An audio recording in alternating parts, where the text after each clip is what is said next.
Yeah, I really see a champion as somebody who has been delivered from their own addiction problems, who has also been called by God to lead and serve others who have gone through or are currently going through their own addiction problems. We feel like with somebody like that, it's so much easier for the group members to relate to that person and really be able to be open and honest with that person. Right, right, absolutely. So I love that definition. So someone who's overcome their own addiction and feels called to help others. So what do you do though if somebody wants to be a champion and they haven't overcome any addiction? How do you handle that? Well, we certainly appreciate anybody who wants to be a champion, anybody who wants to take part in this thing of overcoming this drug problem and really finding freedom through Christ in this whole thing. But we take the people that want to be champions that haven't actually gone through their own addiction problems. We look at those people as somebody that can find a champion in their own local church and really maybe oversee what's going on and be there for support for the champion, for prayer and really just to help keep things on track and just to oversee things. That's great. That's great. So there's more opportunity to serve. So somebody doesn't have to feel limited if they're watching this video and they're on our online university, and maybe they're a pastor, maybe they're a lay person in their church. They haven't come out of addiction, but they can still help get it started. So I'm sure people will be thrilled to hear that. So let's talk about this. Let's say you have somebody who's overcome a gambling addiction per se, and I know we're real hot and heavy on overcoming drug addiction, especially heroin addiction. But let's say someone came out of a gambling addiction.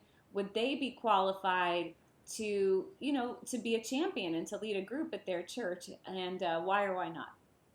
Well, the answer is yes. And the reason why is we really approach each addiction the same way, whether it's gambling, whether it's pornography, drugs, alcohol. It really doesn't matter. The approach and the treatment is the same. We understand that the blood of Christ covers everything.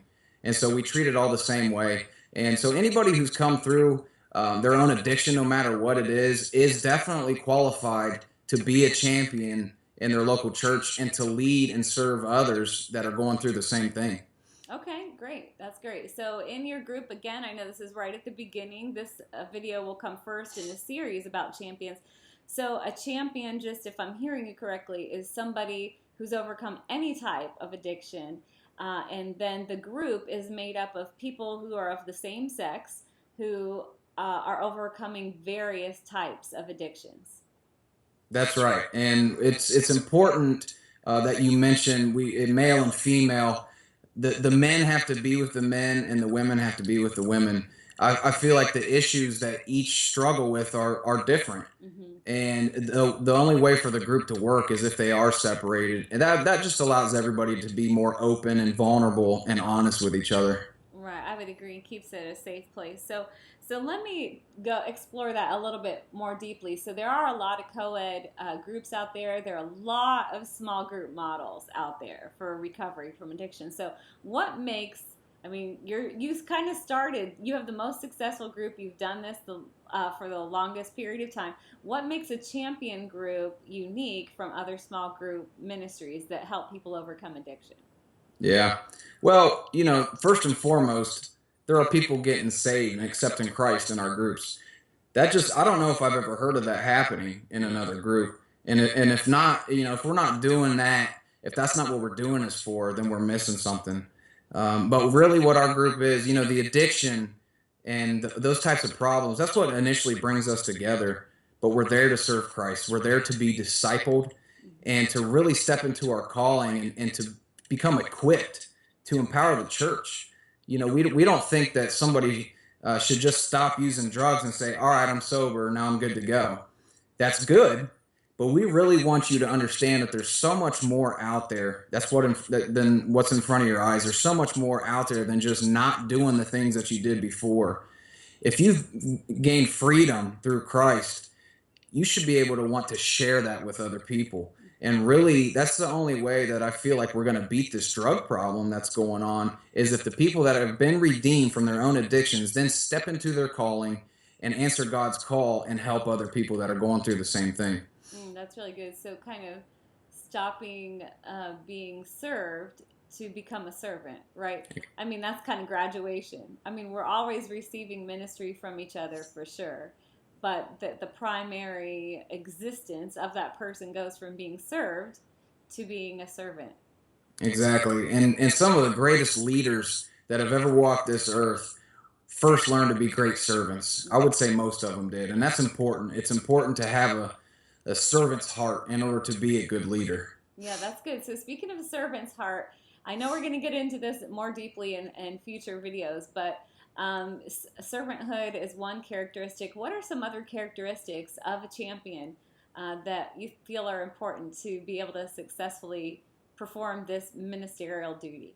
Yeah, well, servanthood definitely is a characteristic that is needed in order to be a champion. I would say compassion is an extremely important characteristic to have. You know, Jesus did everything he did almost out of compassion. It says over and over in the Word of God that Jesus was moved with compassion and filled with compassion. That's what we need to be as well. To really be able to understand the people that we're working with and the people that we're trying to lead, we have to be compassionate with them because at one certain point in time in our lives, somebody was compassionate to us. That's the only way that we've been able to get, to where we are from where we were. And so compassion is extremely important, and obviously leadership skills. And that's so much more than just telling people what to do. This world is full of people who think they're leaders by what they say. The Bible says the Christians were first called Christians at Antioch. They didn't label themselves as Christians. People called them Christians by the way they acted. So it's up to us to really be leaders who do what they say that we're going to do. It's really easy to tell people what you want them to think about you, and it's a lot more difficult to walk the walk. And that's important because, especially, working with addicts and former addicts, they can see right through you if you're not true to who you say you are. So the leadership thing obviously is important, and it's also important to understand that you're going to have to devote time to your group members, and that goes along with compassion and servanthood and leadership. You're going to have to understand that these people have needs, and oftentimes they're going to look to you for answers, for guidance, and you're going to have to be there for them. That doesn't mean you have to do it on your own. It's a very good idea to surround yourself with people that you can turn to. Now, I know when I first started my group, I surrounded myself, with other staff members at the church, but I feel like I might have taken on too much, and I almost got burned out. But when I really figured out that I didn't have to do everything myself, and I could turn to other people for help, that's when everything changed. And then I think once you get going for a while, and the champion will really understand that some of these people, they're growing so much, and you can turn to the people within your group to help you. One of the rules that I kind of go by is if there's something going on, if there's somebody in need, I kind of ask myself, is this something that only Matt can do? Is this something that only Matt can handle? And if the answer is no, you can delegate that, and it keeps you from getting burned out, and it keeps you strong spiritually, and it keeps you upbeat by doing that. That is some wisdom for sure there. I know I need that. Yeah. So that's good. So, servanthood, compassion, leadership, surrounding yourself with support from others, even others within your group. That's all really great here in this What is a Champion video. So why don't you take us out on this? If you could answer this question for me. So what is really the purpose of the champion? What is the purpose of the groups, and what is the purpose of the champion? Yeah. Well, I think we've gone over it and some of the questions and stuff that we've answered already, but definitely the purpose for the actual champions group is really just to bring people together. Jesus was always meeting people on common ground. So like I said, the addiction is what brings us together. But we're there to be discipled. We're there as a champion to help disciple others and be discipled yourself. And really what that does is it helps equip people to then empower the church. And that allows the church to then empower the community. If we're going to make a dent in this drug problem, that's the way I believe that we're going to have to approach it. And what it does is God just works through that. And he just really invigorates everybody all around. It's like it's just a system. It just keeps going round and round and round. When the people that are praying for my group are able to hear the testimonies of hope and the testimonies of transformation from the guys that they're praying for, that's something special right there. And God just blows it up. And I've seen it so many times. And I think a lot of churches are missing that. I really do. So kind of the missing component that could really, really spark a revival or renewal in a lot of churches. Yeah. So it's really exciting to think about. Well, thank you so much for explaining what is a champion, and we look forward to people going through the rest of the site and getting equipped just to do that. So thanks, Matt. All right. Thank you, Rosina.